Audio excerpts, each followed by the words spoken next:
Mr. Chair, I yield 5 minutes to the gentlewoman from California. Gentlewoman is recognized.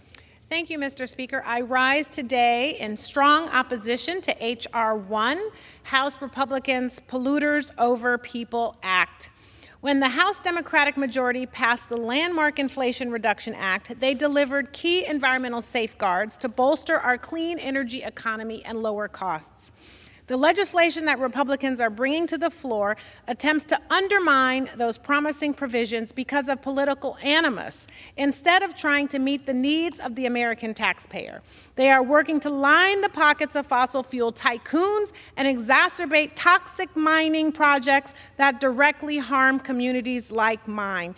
H.R. 1 is not about the people, it's about a political win, and it is hooey. This legislation would undo significant environmental regulations central to our public health and environmental protections at a time when people are facing an alarming pattern of severe weather, lack of access to clean water and air, and blatant pollution across the country. Pollution kills people, and I can tell you that no one here is breathing dirty air, no one here is drinking dirty water, no one here is growing anything in dirty soil. But if we're not, that means that no one else should be forced to do so.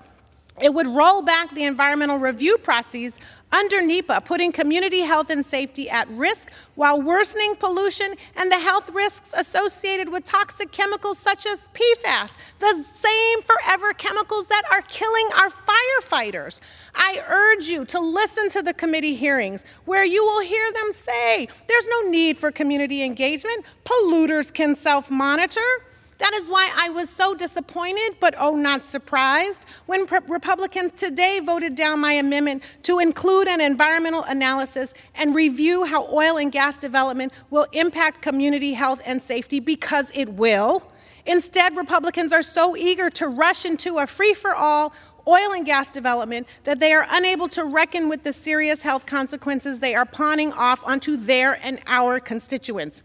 You know, you'd have more respect for a bill if they cared enough about your health and safety of your community, if they wanted to protect your child or your grandmother's health.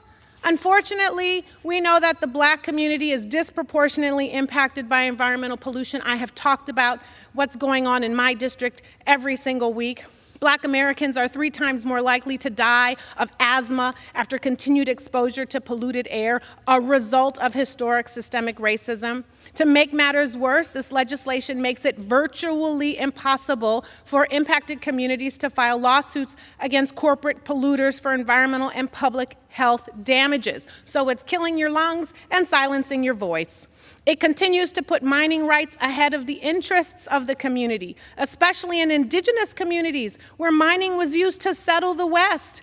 And this bill declares that indigenous communities shouldn't even be consulted about what's going on their lands. To rip away lands from indigenous communities in favor of our own traditional patriarchal American individualistic interests.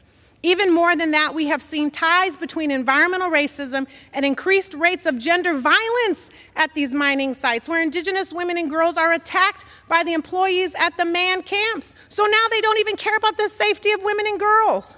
Polling shows that 2/3 of Americans want legislation that addresses the climate crisis, proving once again that Republicans answer to special interests and not the will of the people. This is all about the dirty money, profits over people, and it's disgraceful.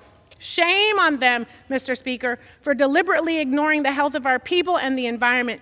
I oppose this bill and any other fossil fuel cash grabs the Republicans send our way. Thank you, and I yield back.